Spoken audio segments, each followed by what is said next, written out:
I love you.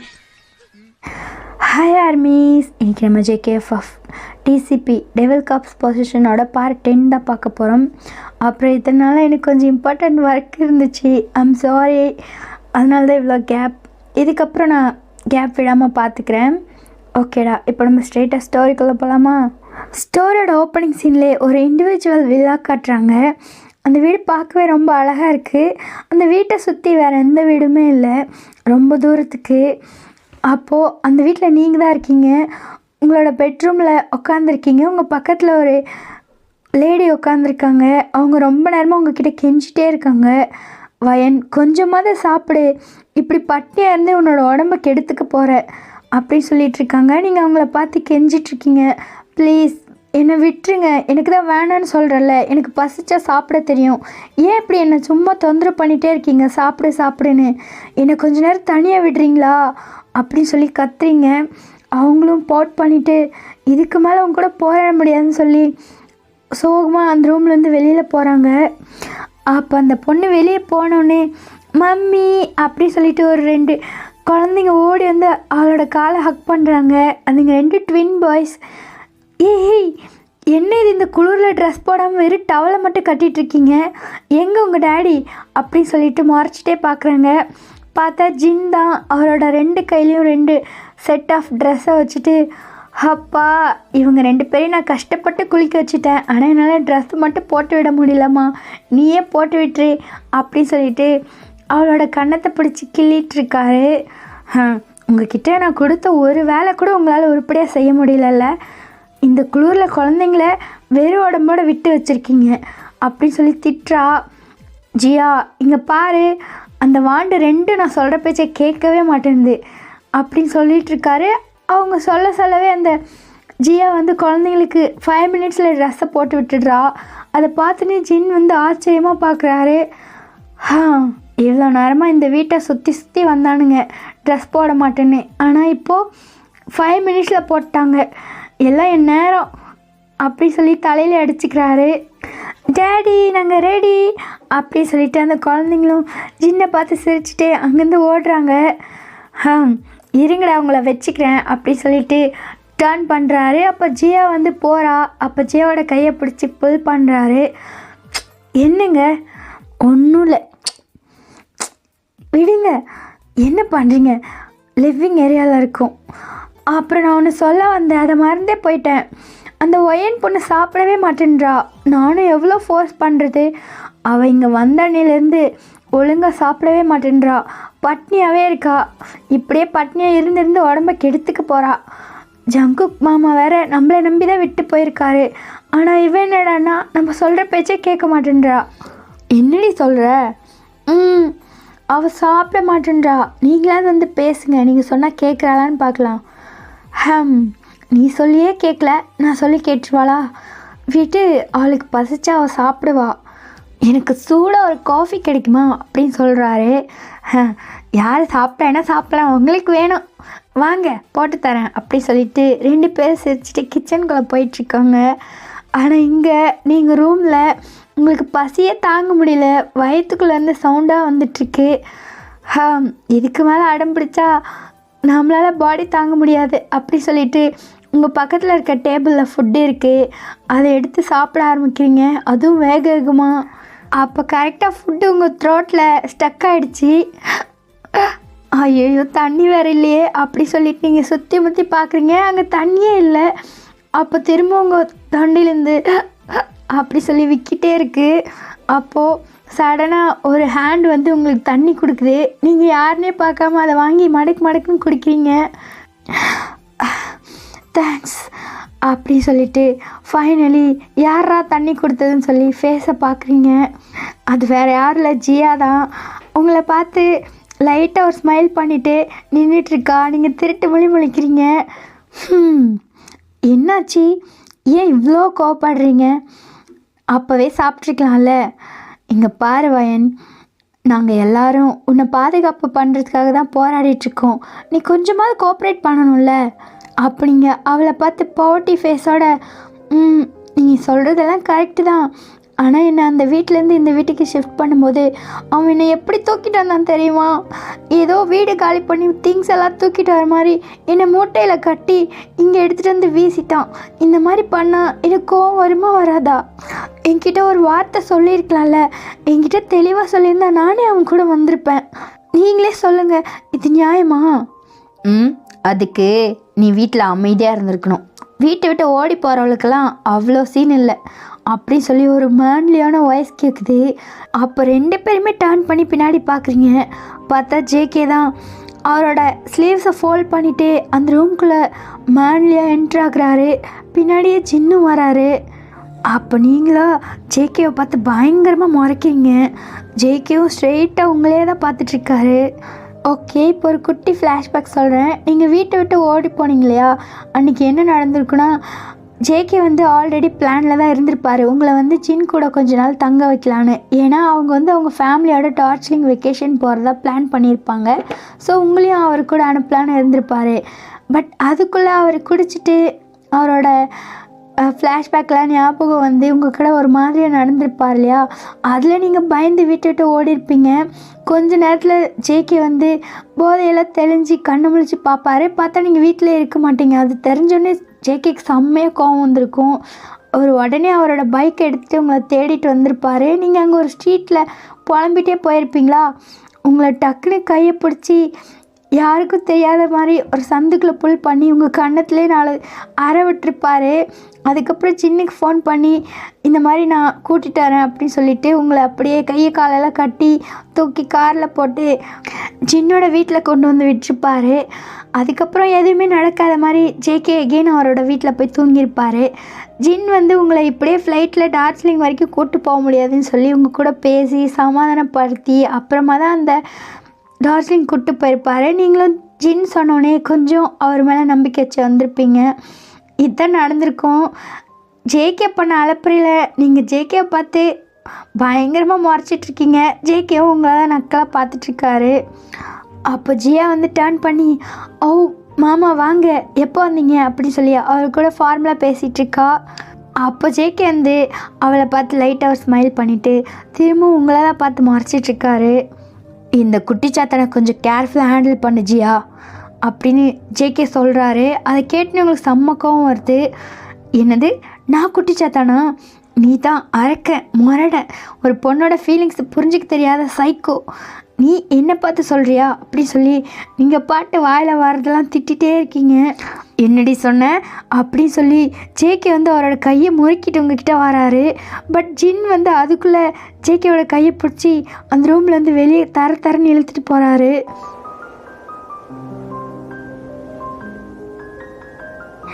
இப்போ அந்த other side ஜிமினோட வீட்டை காட்டுறாங்க. போன எபிசோடில் ஜிமினோட சீன் எங்கே முடிஞ்சோ அங்கேருந்து அப்படியே கண்டினியூ ஆகுது. இப்போ தானே 2 பேரும் கன்ஃபஸ் பண்ணாங்க. ஸோ 2 பேரும் லிவிங் ஏரியாவில் இருக்க கவுச்சில் உட்காந்து ரொம்ப பாசமாக கொஞ்சம் பேசிகிட்ருக்காங்க. அப்போது ஃப்ராக்ஷன் ஆஃப் செகண்டில் அவங்களோட வீட்டோட மெயின் டோர் வந்து டமால்னு உடஞ்சி ஓப்பனாகி நிற்கிது. உள்ளுக்குள்ளே படப்படன்னு ஒரு 10 பேருக்கு மேலே என்ட்ரு ஆகுறாங்க. அப்போ ஜிமின் வந்து ஷாக் ஆகி கவுச்சிலேருந்து எழுந்து நிற்கிறாரு. பார்த்தா மென் இன் பிளாக் மாதிரி ஒரு 10 பேர் உள்ளே நிற்கிறாங்க. அப்போது டக்குன்னு மினு அவரோட பின்னாடி நிற்க வச்சுக்கிறாரு. ஏய் யார் நீங்கள்லாம் அப்படின்னு சொல்லி செம்ம கோவத்தில் ஜிமின் வந்து கத்தி கேட்குறாரு. அப்போது டேஹாங் அப்படின்னு சொல்லி நம்ம டே வந்து செம்ம சவுண்டாக கத்திட்டே அந்த ரூம்குள்ளே என்ட்ரு ஆகி ஜிமின்க்கு முன்னாடி இருக்க கவுச்சில் கால் மேலே கால் போட்டு ஒரு மாதிரி மாசாக உட்கார்றாரு. அப்போ ஜிமின் வந்து யார் அவன் அப்படின்னு சொல்லிட்டு அவரோட ஐப்ரோஸ் எல்லாம் ஒரு மாதிரி சுருக்கி பார்த்துட்ருக்காரு. ஏய் யார் நீ, என்ன வேணும் உனக்கு? அப்போ டே வந்து அவரோட சிகரெட்டை இழுத்துட்டு வயன் எங்க அப்படி சொல்லி ஒரு மாதிரி ஸ்கேரி வாய்ஸில் கேட்குறாரு. தெரியாது அப்படின்னு சொல்லி ஜிமின் ஒரே வேர்டில் சொல்லவே டேயங் வந்து ஜிமினை உத்து பார்க்குறாரு. ஓ அப்படி சொல்லி ஒரு மாதிரி க்ரீப்பியாக சிரிச்சுட்டே ஜிமினுக்கு பின்னாடி இருக்க மினுவை எட்டி பார்க்குறாரு. அதை பார்த்தோன்னே ஜிமின் வந்து ஒரு கையை வச்சு மினுவை சேஃபாக பிடிச்சிக்கிறாரு. அப்போ டக்குன்னு அவரோட பேக்கெட்டில் கையை விடுறாரு. ஷிட் அப்படின்னு சொல்லி நினைக்கிறாரு. ஏன்னா அவரோட கன் வந்து இப்போது ரூம்குள்ளே இருக்குது. இப்போ எப்படி என்ன பண்ணுறது அப்படின்னு சொல்லி யோசிச்சுட்ருக்காரு. பட் அதுக்குள்ளே டேங் கூட இருக்க ஆளுங்கெல்லாம் மினுவை வந்து கையை பிடிச்சி புல் பண்ணுறாங்க. ஏய் அப்படின்னு சொல்லி ஜிமின் ஒரு மாதிரி எக்கிறாரு. பட் அவளையும் ஒருத்தன் பிடிச்சிக்கிட்டான், அவளையும் ஒருத்தன் பிடிச்சிட்ருக்கான். எகெயின் கேட்குறேன், வயன் எங்கே அப்படின்னு சொல்லி திரும்பவும் டேங் வந்து ஸ்கேரியான வாய்ஸில் கேட்குறாரு. ஏய் சொன்னதே திருப்பி சொல்லிட்டுருக்க, நான் தான் தெரியாதுன்னு சொல்கிறேன்ல அப்படி சொல்லி ஜிமின் வந்து செம்ம கடுப்பில் சொல்கிறாரு. அவ்வளோதான். நெக்ஸ்ட்டு செகண்டே நம்ம டேங் வந்து ஒரு க்ரீப்பி ஸ்மைல் பண்ணிவிட்டு அவரோட கோட் பேக்கெட்லேருந்து கன் எடுத்து மினுவை பார்த்து சுட்டுட்டாரு. அவ்வளோதான். ஜிமினோட ஐஸ் வந்து வாய்ட் ஆகுது. ஃப்ராக்ஷன் ஆஃப் செகண்டில் டே வந்து சுடவே மினுக்கு இங்கே என்ன நடந்துச்சுன்னே புரியல. ஆனால் அவளோட செஸ்ட்லேருந்து பயங்கரமாக ப்ளீட் ஆகுது. அவள் அப்படியே கீழே சரிஞ்சு விழுகிறா. ஜிமினாலையுமே நம்ப முடியல. டே வந்து சும்மா தான் மிரட்டுறாருன்னு சொல்லி நினச்சாரு. பட் அவர் சுடுவார்னு அவரும் எதிர்பார்க்கவே இல்லை. மினுன்னு சொல்லி பயங்கரமாக கத்திட்டுருக்காரு. கொஞ்ச நேரத்துக்கு முன்னாடி அவளோட கண்ணை கூட பார்க்க முடியாத அளவுக்கு மினு வந்து வெக்கப்பட்டுட்டு இருந்தா. அவ்வளோ ஹாப்பியாக இருந்தாங்க. பட் இப்போது அவள் பிளட் பூலில் கீழே விழுந்து கிடக்கிறத ஜிம்மினால் பார்க்கவே முடியல. அவருக்கு ஹார்ட்டே ப்ரோக் ஆன மாதிரி இருக்குது. அவர் மின்னுன்னு கத்திட்டே இருக்காரு. அவகிட்ட போகலான்னு போகிறாரு. பட் டேவோட பாடி கார்ட்ஸ் அவரோட கையை காலெல்லாம் பயங்கரமாக டைட்டாக பிடிச்சிட்ருக்காங்க. அவரால் ஒன்றுமே பண்ண முடியல. கதறி அழுதுட்ருக்காரு. அவர் நார்மலாக இருந்தால் இந்நேரத்துக்கு அவங்க எல்லாரையும் அடித்து போட்டு எல்லாம் பண்ணியிருப்பார். பட் அவரோட மொத்த கான்சன்ட்ரேஷனும் மினு மேலே இருக்கிறதுனால அவரால் அங்கே எதுவுமே பண்ண முடியாமல் வெறும் அழுதுட்ருக்காரு. மினுன்னு சொல்லி கத்துறாரு. அப்பட்டே வந்து மெதுவாக பெண்ட் பண்ணி மினுவோட ஃபோர்ஹெட்லேயே வைக்கிறாரு கன்னை. அப்போது ஜிமின் வந்து வைட் ஐஸில் பார்க்குறாரு. கவலைப்படாத, அவள் இன்னும் சாகலை, கொஞ்சம் உயிர் இருக்குது. இதுக்கு மேலேயும் அவள் உயிரோட இருக்கிறதும் இல்லை, இந்த உலகத்தை விட்டே போகிறதும் உன் கையில் தான் இருக்குது. ஏய் யாரா நீ, உன்னை கொல்லாமல் விட மாட்டேன் அப்படி சொல்லி ஜிமின் வந்து பயங்கரமாக கத்துறாரு. இந்த நிலமையிலையும் உன் போலீஸ்கார புத்தியை காட்டுற பற்றியா? கவலைப்படாத மிஸ்டர் ஜிமின், எனக்கு தேவை என்னோடய வயன், உனக்கு தேவை இவளோட உயிர். நான் கேட்டதை நீ சொல்லிடு, நீ கேட்டதை நான் உனக்கு தரேன் அப்படி சொல்லிட்டே வந்து ரொம்ப கேஷுவலாக பேசிகிட்ருக்காரு. அப்போ ஜிமின் வந்து பிளட் ஷாட் ரெட் ஐஸில் டேவை பார்த்து பயங்கரமாக முறைக்கிறாரு. அவரோட லிப்ஸ்லாம் ஒரு மாதிரி வைப்ரேட் ஆகுது. அவரோட ஃபேஸில் தெரியுது அவரோட எமோஷன்ஸ்லாம் இப்போ எவ்வளோ கண்ட்ரோல் பண்ணிகிட்ருக்காருன்னு. எவ்வளோ நேரம் என்னையே முறைச்சிட்ருப்ப? ஓகே, உனக்கு மினு மேலே கொஞ்சம் கூட பாசமே இல்லைன்னு நினைக்கிறேன். இப்படி உனக்கு தேவையில்லாதவ எதுக்கு உயிரோட இருக்கணும் அப்படி சொல்லிட்டு ட்ரிகரை ப்ரெஸ் பண்ணுறாரு. வேணான்னு சொல்லி ஜிமின் வந்து இந்த ரூமே அதிர்ற மாதிரி கத்துறாரு. அப்போ சீக்கிரம் சொல்கிறா, வயன் எங்கே அப்படி சொல்லிட்டு செம்ம கோவத்தில் டே வந்து கத்துறாரு. இவ்வளோ நேரம் கூலாக இருந்திருப்பார். பட் இப்போ செம்ம டென்ஷன் ஆகுது அவருக்கு. அப்போ ஜிமினால் ஒன்றுமே பண்ண முடியலன்னு நினச்சிட்டு அவரோட கை காலெல்லாம் பிடிச்சிட்டு ஒரு மாதிரி சோகமாக உட்கார்றாரு. அப்படியே டர்ன் பண்ணி மினுவை பார்க்குறாரு. அப்போ அவரோட மனசுக்குள்ளே, சாரி மினு, என்னால் உன்னை காப்பாற்ற முடியல அப்படி சொல்லிட்டு ரொம்ப ஒரு மாதிரி மனசுக்குள்ளே அழுதுட்ருக்காரு. அப்போ டேக் வந்து இதுக்கு மேலே பொறுமை இல்லை. ஜிமின், என் பொறுமைக்கு ஒரு அளவு இருக்குது அப்படின்னு சொல்கிறாரு. அப்போது ஜிமின் வந்து ஹெட்டப் பண்ணி பிளட் ஷாட் ஐஸில் டேவை வந்து பயங்கரமாக முறைக்கிறாரு. என்ன வேணும் உனக்கு? வயன் எங்கே இருக்கான்னு தெரியணும், அவ்வளோதானே? அவள் டார்ஜிலிங்கில் இருக்கா, இந்த அட்ரஸ் தான் அப்படின்னு சொல்லிட்டு ஜின் வீட்டோட அட்ரஸை முழுசாக ஜிமின் வந்து சொல்கிறாரு. வெரி குட், வா, அவ்வளோ லவ் பண்ணுறே என்ன இவளை அப்படின்னு சொல்லிட்டு அவளோட மினுவோட தலையிலேருந்து துப்பாக்கி எடுக்கிறாரு. அப்போ நெக்ஸ்ட்டு செகண்டு ஜிமின் வந்து மினுன்னு சொல்லி கத்திட்டே ஓடுறாரு. பட் டே வந்து ஒரு ஈவில் ஸ்மிர்க் பண்ணிவிட்டு திரும்ப அவரோட கன்னை எடுத்து ஜிமினையும் ஷூட் பண்ணிட்டாரு. அவ்வளோதான், அவரும் அப்படியே அங்கே கீழே விழுகிறாரு. அப்போ கூட ஜிமின் வந்து மினுன்னு சொல்லி அவகிட்ட தான் போயிட்டுருக்காரு. மினு வந்து ஐஸை க்ளோஸ் பண்ணி படுத்துட்ருக்கா. இருந்தாலும் அவளோட கண்ணிலேருந்து கண்ணீர் அப்படியே வலியுது. இந்த நிலமையில கூட அவள் கான்ஷியஸ்லேயே இல்லாமல் ஜிமின்க்கு ஒன்று ஆச்சுன்னு தெரிஞ்சோடனே அவளோட கண்லேருந்து கண்ணீர் வடித்தோடனே ஜிமின்க்கு வந்து அவளோட லவ்வை பற்றி அவ்வளோ பெருமையாக இந்த டைமில் கூட பார்த்துட்ருக்காரு. அவர் கொஞ்சம் கொஞ்சமாக மினுக்கிட்ட நகர்ந்து போயிட்டுருக்காரு. மினுவோட ஃபேஸை ஜிமினால் பார்க்கவே முடியல. மினுவை இந்த நிலைமைக்கு பண்ணோன்னே சும்மாவே விடக்கூடாதுன்ற கோவம் மட்டும் ஜிமின்க்கு பயங்கரமாக வந்துட்டுருக்கு. மினு ஐ லவ் யூடி அப்படின்னு சொல்லிட்டு அவளோட கையை பிடிக்க போகிறாரு. பட் அந்த டைமில் கரெக்டாக டேங் வந்து ஜிமினோட கையை போட்டு பயங்கரமாக நசுக்கிறாரு அவரோட போட்ஸ் காலை வச்சு. ஜிமின்க்கு வந்து எந்த வழியுமே தெரியல. அவர் அப்போ கூட மினுவே தான் பார்த்துட்ருக்காரு. ஆனால் ஜிமின், என்னோடய வேலையை முடித்ததுக்கப்புறம் நான் யாரையும் உயிரோட விட்டு எனக்கு பழக்கமே இல்லை. சடனாக என்னால் அந்த ரொட்டீனை மாற்றிக்க முடியாது. அப்பட்டே வந்து அவரோட கையில் இருக்க பிஸ்டில் வச்சு திரும்பவும் ஒரு ஷாட் கொடுக்குறாரு. ஜிமினோட செஸ்ட்கிட்டே போய் விழுகுது. அவ்வளோதான். ஃப்ராக்ஷன் ஆஃப் செகண்டில் ஜிமின்கிட்டேருந்து எந்த ஒரு மூமெண்ட்ஸுமே இல்லை. பட் அவரோட ஐஸ் மட்டும் மினுவே பார்த்துட்ருக்கு.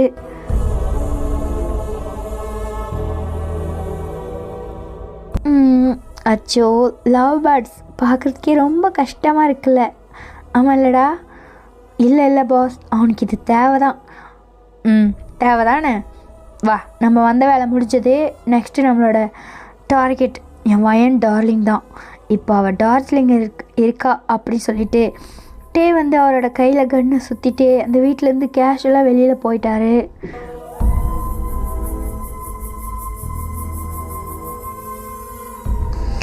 இப்போ இந்த சீனை கட் பண்ணி அப்படியே அந்த அதர் சைட் உங்களை காட்டுறாங்க. நீங்கள் வந்து அந்த ரூமில் நல்லா தூங்கிட்டுருக்கீங்க. அப்போ உங்கள் மேலே ஏதோ பாலெல்லாம் வந்து விழுகுது. என்னடான்னு சொல்லி நீங்களும் கண்ணை முழிச்சு பார்க்குறீங்க. பார்த்தா அந்த 2 ட்வின் பாய்ஸும் உங்கள் மேலே உட்காந்து விளையாடிட்டுருக்காங்க. நீங்கள் வந்து கண்ணை முழிக்கும் போது பயந்து தான் கோவமாக கண்ணை முழிச்சிருப்பீங்க. பட் அந்த 2 குழந்தைங்களும் பார்க்க ரசகுல்லா மாதிரி இருக்கிறதுனால உங்களுக்கு கோவத்துக்கு பதிலாக சிரிப்பு தான் வந்துருச்சு. நீங்கள் சிரிச்சுட்டே அவங்கள பார்த்துட்ருக்கீங்க. அப்போ நீங்கள் சிரித்தோடனே இன்னும் அந்த குழந்தைங்க உங்க கூட பயங்கரமாக விளையாட ஆரம்பிச்சிட்டாங்க. உங்களை அந்த பெட்டில் போட்டு புரட்டிகிட்ருக்காங்க. நீங்களும் அந்த குழந்தைங்க கூட செம்ம ஜாலியாக விளையாடிட்டுருக்கீங்க.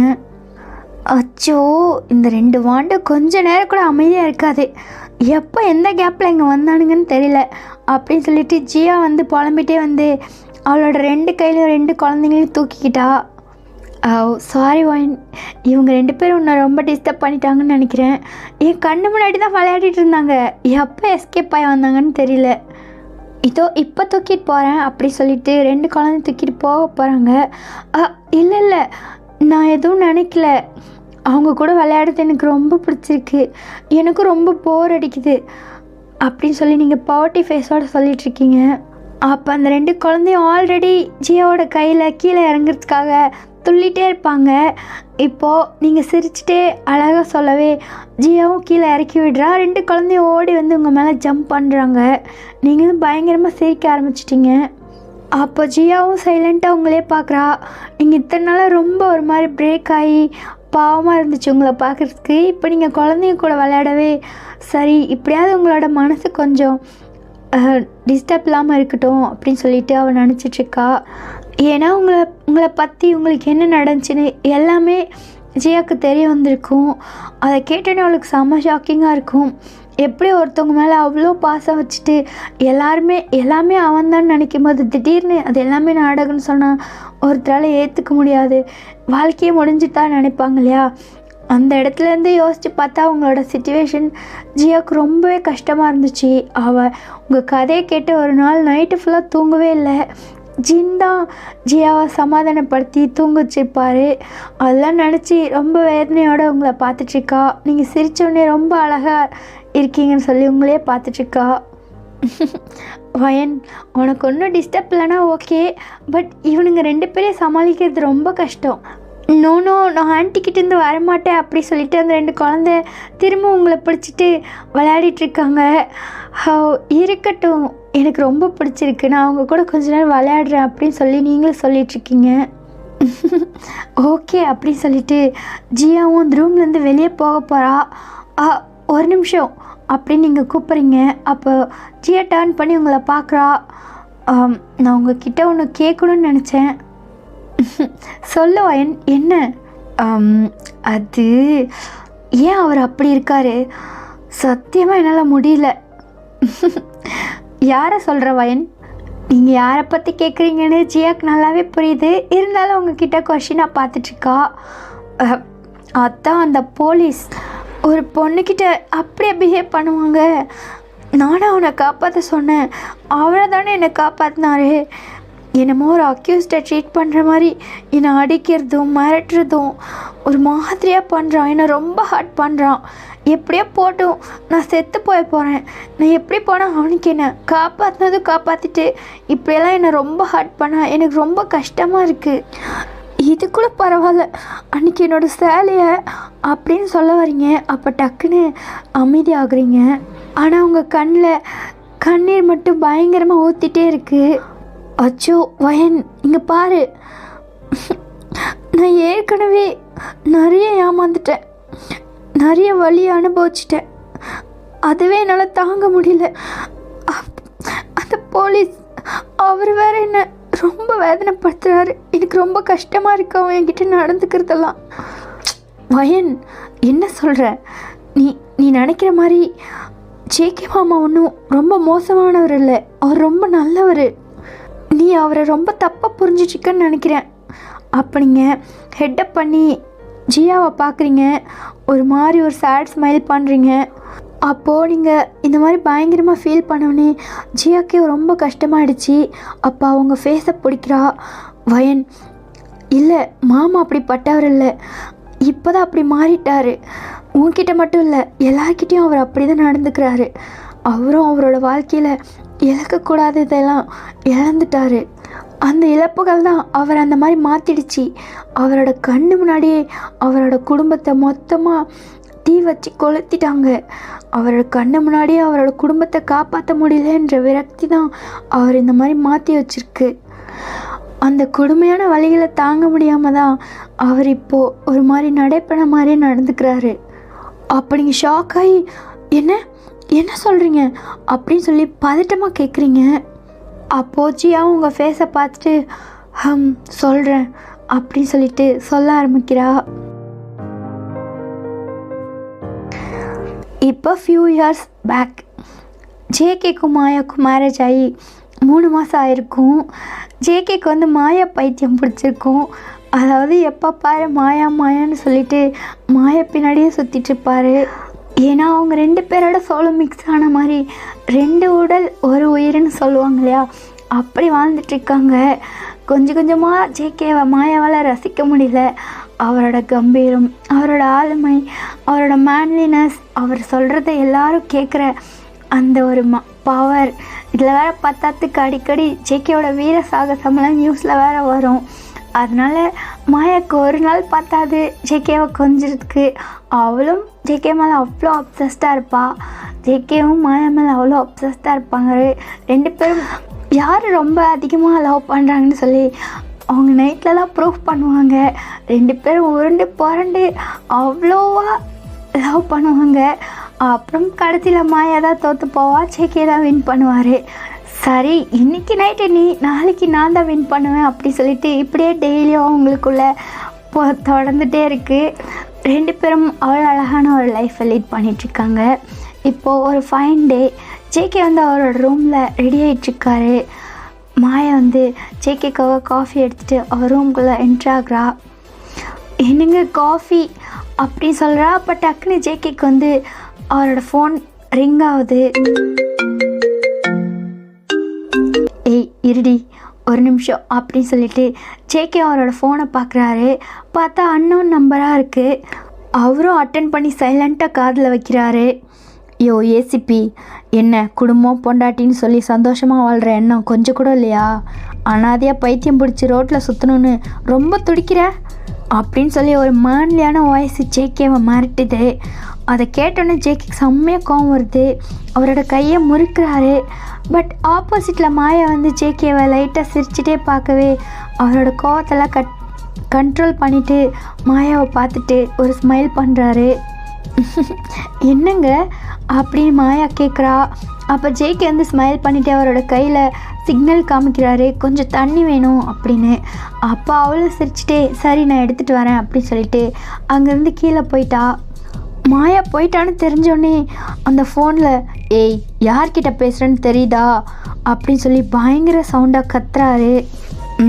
தெரியுது, the great assistant commissioner mister John Jungkook கிட்ட பேசிகிட்ருக்கேன்னு. ஆனால் உன்னோட பவர் திமுறெல்லாம் என்கிட்ட செல்படி ஆகாது. மரியாதையாக அந்த ட்ரக் கேஸில் எங்களோட ஆளுங்களெல்லாம் பிடிச்சி அரெஸ்ட் பண்ணி வச்சுருக்கே, அவங்க எல்லாரையும் ரிலீஸ் பண்ண சொல்லிவிடு. இல்லைனா என்னடா பண்ணுவ? சின்ன பிள்ளை மாதிரி ஃபோன் பண்ணி என்கிட்ட மிரட்டுற வேலையெல்லாம் வச்சுக்காத மிஸ்டர் கிம் அப்படின்னு ஜேகே சொல்கிறாரு.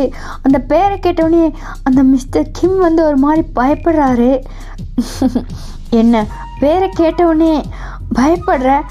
உனக்கான அரெஸ்ட் வாரண்ட் எல்லா எவிடன்ஸோடையும் ரெடியாக இருக்குது.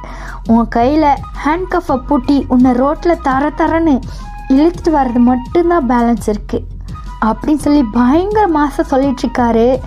உன் ஆளுங்களை வெளியில் எடுக்கிறதுலாம் அப்புறம் இருக்கட்டும், ஃபஸ்ட்டு உன்னை நீ எப்படி காப்பாற்றிக்க போகிறேன்னு பாரு மிஸ்டர் கிம், என்ன வச்சிட்டா அப்படின்னு சொல்லி ஜேகே வந்து மாதம் அவரோட ஃபோனை கட் பண்ணுறாரு. அப்போ டர்ன் பண்ணோடனே டக்குன்னு மாயா வந்து தண்ணியோடு உள்ள என்ட்ராகிறா. இவ்வளோ நேரம் பயங்கர டென்ஷனாக கோவமாக இருந்த ஃபேஸ் அவளை பார்த்தோன்னே ஜேகே வந்து அப்படியே ஒரு லைட் ஸ்மைல் பண்ணுறாரு. ஏன்னா என்ன இருந்தாலும் அவரோட ஸ்பெஷல் இல்லையா, அதனால் அவளை பார்த்தோன்னே எல்லா எமோஷனையும் கண்ட்ரோல் பண்ணிவிட்டு ஒரு ஏஞ்சல் ஸ்மைல் பண்ணுறாரு. இந்தாங்க தண்ணி அப்படின்னு சொல்லிட்டு தண்ணியோடு சேர்த்து அவள் கையும் பிடிச்சி புல் பண்ணி ஹக் பண்ணுறாரு. அவள் கையோடு சேர்த்து தண்ணி குடிக்கிறாரு. தென் அங்கே வச்சுட்டு அவளை அப்படியே ரேப் பண்ணி பிடிச்சிட்டு கொஞ்சிட்ருக்காரு. எனக்கு உன்னை விட்டு போக மனசே வரல. அப்படின்னா இங்கே இருங்க. எனக்கு முக்கியமான ஒரு வேலை இருக்குது, போயிட்டு வரேன் பேபி அப்படி சொல்லி கொஞ்சிட்டு போகிறாரு. என்னங்க ஒரு நிமிஷம் அப்படின்னு சொல்கிறா. ஜேகே வந்து போயிட்டே இருக்காரு. என்னடி? என்னங்க நான் உங்ககிட்ட ஒரு விஷயம் சொல்லணும். அச்சோ சாரி பேபி, எனக்கு கொஞ்சம் டைம் ஆகிடுச்சி, எதுவாக இருந்தாலும் ஈவினிங் பேசிக்கலாம் அப்படின்னு சொல்லிட்டு ஜேகே வந்து ஃபாஸ்ட்டாக வீட்டை விட்டு வெளியில் போக போகிறாரு. அப்போது ஏய் நில்றா அப்படின்னு சொல்லிட்டு ஜேகேவோட அம்மா வந்து ஜேகே முன்னாடி நிற்கிறாங்க. அம்மா டேய் சாப்பிட்டு போடா, எப்போ பாரு காலைல சுடு தண்ணி விற்றுட்டு பறக்கிற வேலையிலே இருக்க, ஒழுங்காக சாப்பிட்டு போ. அப்போ ஜேகே வந்து அவங்க அம்மாவை பார்த்து முறைக்கிறாரு. ஏய் என்னடா முறைக்கிற? நீ ஊருக்கு வேணால் ஏசிபியாக இருக்கலாம், ஊரில் இருக்கவங்களாம் உன்னை பார்த்து பயப்படலாம், ஆனால் எனக்கு நீ என்னோடய பையன்தான். உன்னோட உருட்டல் மேட்டெல்லாம் என்கிட்ட வேலைக்கு ஆகாது. வா ஒழுங்காக பிரேக்ஃபாஸ்ட் சாப்பிட்டு போ அப்படின்னு சொல்லிட்டு ஜேகேயோட கையை பிடிச்சி டைனிங் டேபிள் உட்கார வைக்கிறாங்க. மாயாம்மா அவனுக்கு பரிமாறு அப்படின்னு சொல்லிட்டு மாயாவையும் கூப்பிட்டு விடுறாங்க. அப்போ ஜேகேவும் வேறு வழி இல்லாமல் அவரோட ஹெட்டை ஷேக் பண்ணிவிட்டு அவங்க அம்மாவை பார்த்து ஒரு ஸ்மைல் பண்ணிவிட்டு சாப்பிட உட்காராரு. அப்போ மாயாவும் ஜேகேக்கு ஃபுட்டெல்லாம் எடுத்து பிளேட்டில் வச்சிட்ருக்கா. அப்போது ஜேகேயோட அப்பாவும் சைடில் உட்காந்து அவரும் பிரேக்ஃபாஸ்ட் சாப்பிட ஆரம்பிக்கிறாரு. அப்போ ஜேகேயோட அப்பா வந்து சாப்பிட்டுட்டு ஜேகே இந்த மிஸ்டர் கிம்மோட கேஸு எந்த லெவலில் இருக்குது அப்படின்னு சொல்லி விசாரிக்கிறாரு. எல்லாமே பர்ஃபெக்டாக போயிட்டுருக்குப்பா, அவனோட எல்லா எவிடன்ஸும் என் கையில். கமிஷனர்கிட்ட பர்மிஷன் வாங்கிட்டா நெக்ஸ்ட் அவனை அரெஸ்ட் பண்ணுறது தான் வேலை. என்ன என்கவுண்டரில் கூட போட்டுருவேன் எனக்கு பர்மிஷன் கிடைக்கலனா அப்படின்னு சொல்லி சாப்பிட்டுட்டு கேஷுவலாக சொல்கிறாரு. அப்போது ஜேகேவோட அப்பா வந்து சாப்பிட்றத ஸ்டாப் பண்ணிவிட்டு ஜேகே எதுக்கும் கொஞ்சம் பார்த்து இரு, அவன் பெரிய பொலிட்டீஷியன், அவனுக்கு அரசியல் செல்வாக்கெலாம் ரொம்ப அதிகமாக இருக்குது, அவன் கொஞ்சம் பெரிய இடம், எனக்கு நீ அவன்கிட்ட மோதுறது பயமாக இருக்குது. அப்போ ஜேகே வந்து சாப்பிட்ற ஸ்டாப் பண்ணிவிட்டு அவங்க அப்பாவை பார்க்குறாரு. இல்லை ஜங்குக், எதுக்கும் கொஞ்சம் உஷாராக இருன்னு சொன்னேன். அப்பா எனக்கு தெரியும், அதனால தான் நான் ரொம்ப ஸ்லோவாக எல்லாத்தையும் பண்ணிகிட்ருக்கேன். அவனெல்லாம் சும்மாவே விடக்கூடாது. ட்ரக்ஸை சப்ளை பண்ணி எத்தனை ஸ்கூல் பசங்க காலேஜ் பசங்களோட ஃப்யூச்சரையெல்லாம் நாசமாக்கியிருக்கான் தெரியுமா? அது மட்டும் இல்லாமல் அன்எம்ப்ளாயி பசங்களெல்லாம் பணத்தை காமிச்சு ஏமாற்றி இவனுக்கு அடிமையாக்கி எல்லாத்தையும் பண்ண வச்சுக்கிறான். இந்த நாய் பண்ணுற வேலைக்கு எம்எல்ஏ மினிஸ்டர்லேருந்து எல்லாரும் ஃபுல் சப்போர்ட் வேறு. இந்த மாதிரி ஆளுங்களெல்லாம் சும்மாவே விடக்கூடாதுப்பா அப்படின்னு சொல்லிட்டு ஜேகே வந்து செம்ம சீரியஸாக சொல்லிகிட்ருக்காரு. சரி ஜேகே, உனக்கு என்ன தோணுதோ அதே பண்ணு, ஆனால் கொஞ்சம் பத்திரம், அதான் சொல்லணும்னு நினச்சேன் அப்படின்னு சொல்லிட்டு ஒரு பக்கம் ஜேகேவோட இந்த கடமை உணர்ச்சியெல்லாம் பார்த்து ரொம்ப பெருமைப்பட்டாலும் இன்னொரு பக்கம் ரொம்ப பயந்துட்டே அக்கறையோடு சொல்லிகிட்ருக்காரு. அப்போது அண்ணா அப்படின்னு சொல்லி ஒரு ஸ்வீட்டான வாய்ஸில் ஒரு பொண்ணு கூப்பிட்டுட்டு ஜேகேவோட ஷோல்டரை ஹக் பண்ணுறா. அப்போ இவ்வளோ நேரம் கோவமாக இருந்த ஜேகே வந்து அவரோட தங்கச்சியை பார்த்தோன்னே ஒரு பெரிய பன்னி ஸ்மைல் பண்ணிவிட்டு அவளோட தலையை பிடிச்சி உலுக்கிட்டுருக்காரு. அண்ணா என்ன வேணும்? இன்றைக்கி காலேஜில் கல்ச்சுரல்ஸ் இருக்குது, அது முடிஞ்சதுக்கப்புறம் என் ஃப்ரெண்ட்ஸ் எல்லோரும் நாங்கள் சேர்ந்து சினிமாவுக்கு போகிறோம், எனக்கு காசு வேணும் கொடுண்ணா அப்படின்னு சொல்லி கொஞ்சி கேட்டுட்ருக்கா. அப்போ ஜேகேயோட அம்மா வந்து அவளோட காதை பிடிச்சி திருகிறாங்க.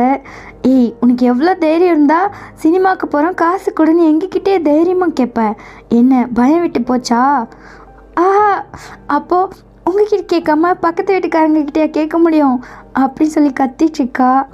ஓ இந்தா அப்படின்னு சொல்லிட்டு ஜேகே வந்து சிரிச்சுட்டு அவரோட வாலெட்லேருந்து மணி எடுத்து கொடுக்குறாரு.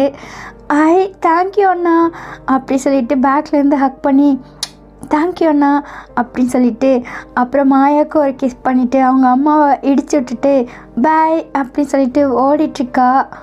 இவ்வளோ அப்படின்னு சொல்கிறாங்க அவங்க அம்மா. ஜங்குக், எதுக்கு படிக்கிற பொண்ணுக்கு இவ்வளோ காசு கொடுக்குற, ரொம்ப செல்லம் கொடுக்குற, உன்னால் தான் அவள் பாதி கெட்டு போகிறா. விடுமா, சின்ன பொண்ணு தானே, ஒரு சில விஷயத்த இந்த வயசில் தான் அனுபவிக்க முடியும், அவள் ஃப்ரெண்ட்ஸோடு என்ஜாய் பண்ணிட்டு போகிறா. அப்போ அவங்க அம்மா ஜேகேவே பார்த்துட்ருக்காங்க. அப்போ ஜேகே வந்து அவரோட ஹேண்டில் வாஷ் பண்ணிவிட்டு, அம்மா அவள் சின்ன பொண்ணாக இருந்தாலும் நல்லது கெட்டது எது பண்ணணும் பண்ணக்கூடாதுன்ற எல்லா அறிவும் அவளுக்கு இருக்குது, நீங்கள் வந்து அவளை நினச்சி பயப்படாதீங்க அப்படி சொல்லிட்டு அவரோட கையை மாயாவோட ட்ரெஸ்ஸில் வைப் பண்ணிகிட்ருக்காரு. அப்போ மாயா வந்து வெக்கப்பட்டுட்டே நின்றுட்டுருக்கா. என்னமோ சொல்கிற, என்னமோ பண்ணுங்க அப்படின்னு சொல்லிட்டு அவங்க அம்மா கிச்சனுக்குள்ளே போகிறாங்க. ஏய் மாயா, என்கிட்ட என்னமோ சொல்லணும்னு சொன்னியே, என்னது இப்போ சொல்லு அப்படி சொல்லி அவள் காது கிட்ட போய் கேட்டுட்ருக்காரு. அப்போ அவளுக்கு ஒரு மாதிரி ஷை ஆகுது. அப்போ அவளோட மைண்ட் வாய்ஸ், ஐயோ இங்கேயா சொல்கிற விஷயம் அது, இதெல்லாம் தனியாக ரூமில் சொல்லணும், நீங்கள் அதை கேட்டு எப்படி ரியாக்ட் பண்ண போகிறீங்க, என்னை எப்படி கொஞ்சம் போகிறீங்கன்னு நான் பார்க்கணும், இப்போ இங்கே எல்லோரும் இருக்காங்க, நான் எப்படி சொல்லட்டும் அப்படி சொல்லி வெக்கப்பட்டுட்டே நின்றுட்டுருக்கா. ஏய் சொல்லுடி, அப்புறம் சொல்கிறேன். ஓ அச்சோ அப்படி சொல்லிட்டு அவள் சீக்கிலே கையை வைக்கிறா. ஏய் அவங்க பார்க்கல அப்படின்னு சொல்லி வெக்கப்பட்டுருக்கா. ஜேகேவும் அங்கேருந்து ஓகே பாய்ன்னு சொல்லிட்டு கிளம்புறாரு. அப்போ ஜேகேயோட அம்மா வந்து, ஜங்குக் ஒரு நிமிஷம் நில்றா. இன்னும் என்னம்மா, அதான் சாப்பிட்டல. ஏய் அது இல்லைடா, இப்போல்லாம் மாயா வர வர சரியாக சாப்பிடவே மாட்டேன்றா, ரொம்ப டயர்டாக இருக்கா, அவளை என்னன்னு சொல்லி ஹாஸ்பிட்டலுக்கு கூப்பிட்டு போ, ஈவினிங் சீக்கிரமாக வா. வாட், ஏன் என்னாச்சு அவளுக்கு, என்கிட்ட எதுவும் சொல்லவே இல்லையே. ஏய் மாயா, ஜங்குக் சொல்கிறத கேளு, சாயந்தரம் வந்து அவளை ஹாஸ்பிட்டலுக்கு கூப்பிட்டு போ, இப்போ கிளம்பு. அப்போ ஜேகே வந்து ஒன்றுமே புரியாமல் கன்ஃபியூஸ்டாக மாயாவோட ஃபேஸே பார்த்துட்ருக்காரு. ஆனால் அவள் பயங்கரமாக ஷை ஆகி ஒரு மாதிரி சிரிச்சுட்டே ஜேகேவை பார்த்துட்ருக்கா. அப்போ அந்த மாதிரி அவள் ஸ்மைல் பண்ணவே ஜேகேக்கு ஒரு மாதிரி ஆகிடுச்சி. அவர் அப்படியே அவரோட லிப்ஸை பவுட்டாக வச்சு அப்படின்னு சொல்லி ப்ளைன் கிஸ் கொடுக்குறாரு. அவ்வளோதான், மாயாவுக்கு வந்து செம்ம ஷை ஆகிடுச்சு. அவள் அங்கேருந்து குடுகுடுன்னு உள்ளே ஓடிட்டா.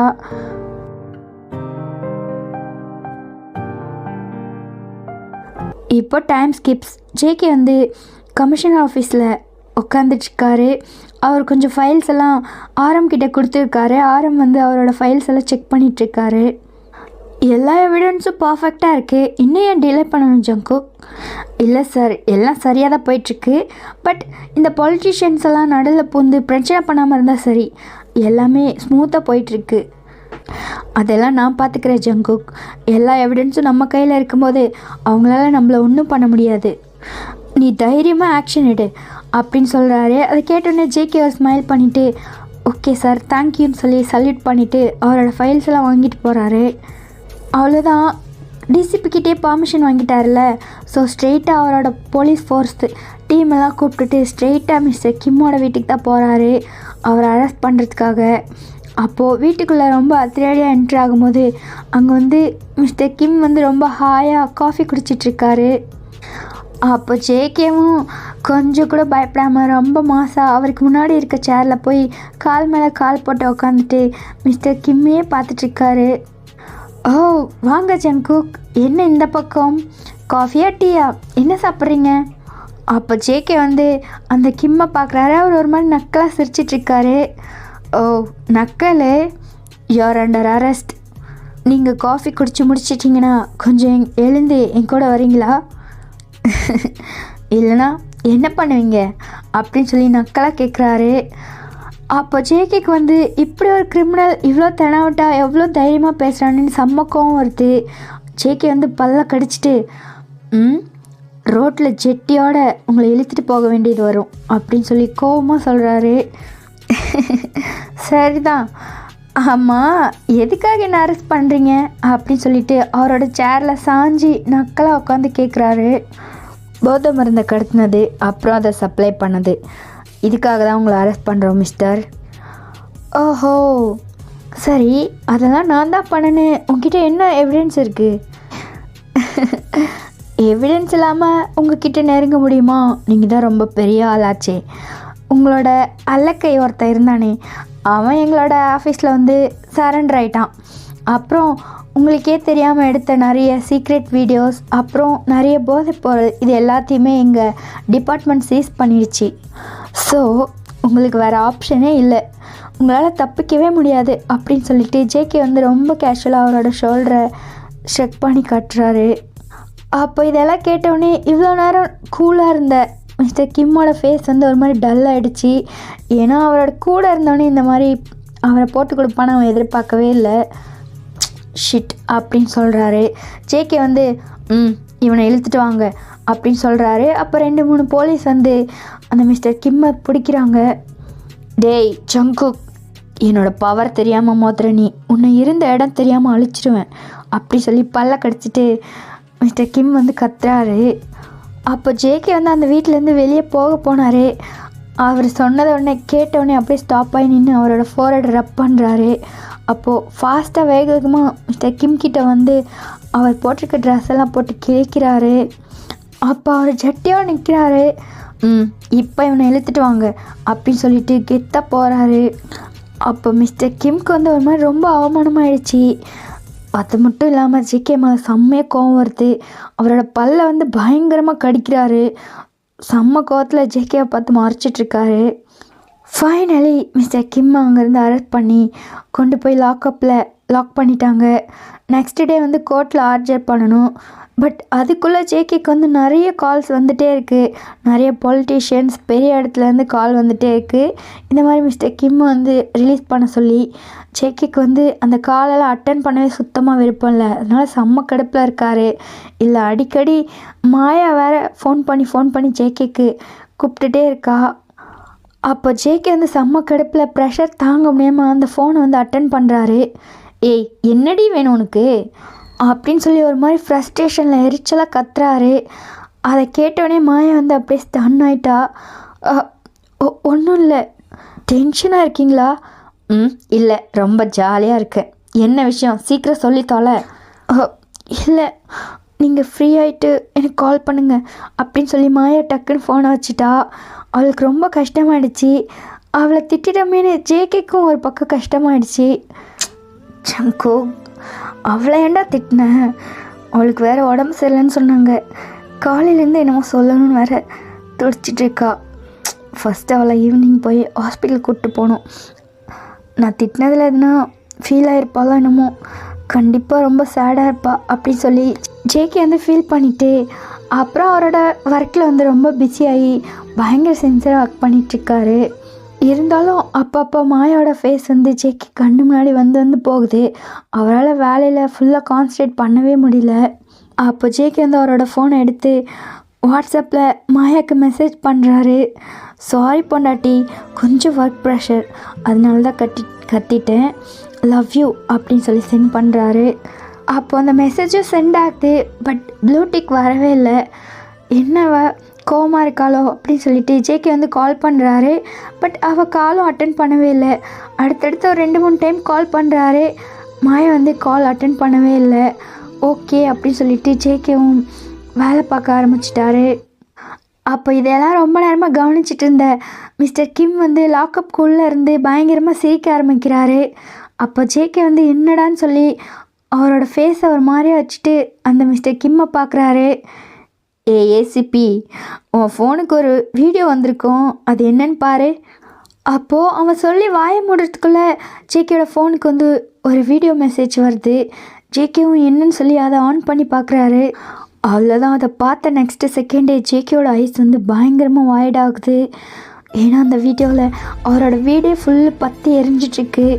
அவரோட ஃபேமிலி மெம்பர்ஸ்லாம் வீட்டுக்குள்ளே அங்கேயும் இங்கேயும் ஓடிட்டு கத்திகிட்ருக்காங்க. அப்போ ஜேகேக்கு வந்து கை கால்லாம் ஷிவர் ஆகுது. அந்த வீடு சுற்றியுமே ஃபுல்லு தீயால் எரிஞ்சிட்ருக்கு. உள்ளே இருக்கவங்களுக்கு வெளியே வர வழியே இல்லை. அவங்க உள்ளுக்குள்ளேயே அங்கேயும் இங்கேயும் ஓடுறத தெளிவாக அந்த வீடியோ கேப்சர் பண்ணியிருக்காங்க. அம்மா, அப்பா, மாயா அப்படி சொல்லி கத்துறாரு. அதில் பார்த்தா அவரோட சிஸ்டரும் கத்திட்ருக்கா. அண்ணா அண்ணான்னு சொல்லி எல்லாருமே பயங்கரமாக கத்திட்ருக்காங்க. ஜேகேவால் அதை கொஞ்சம் கூட பார்க்கவே முடியல. அப்புறம் கொஞ்ச நேரத்துலே அந்த வீட்டில் இருக்க ஒரு சிலிண்டர் வந்து பயங்கர சவுண்டாக வெடிக்குது. அது வெடித்தோடனே வீடே அப்படியே உடஞ்சி பயங்கரமாக எரிய ஆரம்பிக்குது. கொஞ்ச நேரத்துலேயே அந்த வீட்டில் இருக்கவங்களோட சவுண்டெல்லாம் அப்படியே ஸ்டாப் ஆகுது. ஜேகே வந்து அப்படியே மரத்து போய் நின்றுட்டுருக்காரு. அவரோட பாடியில் வந்து எந்த மூமெண்ட்டுமே இல்லை.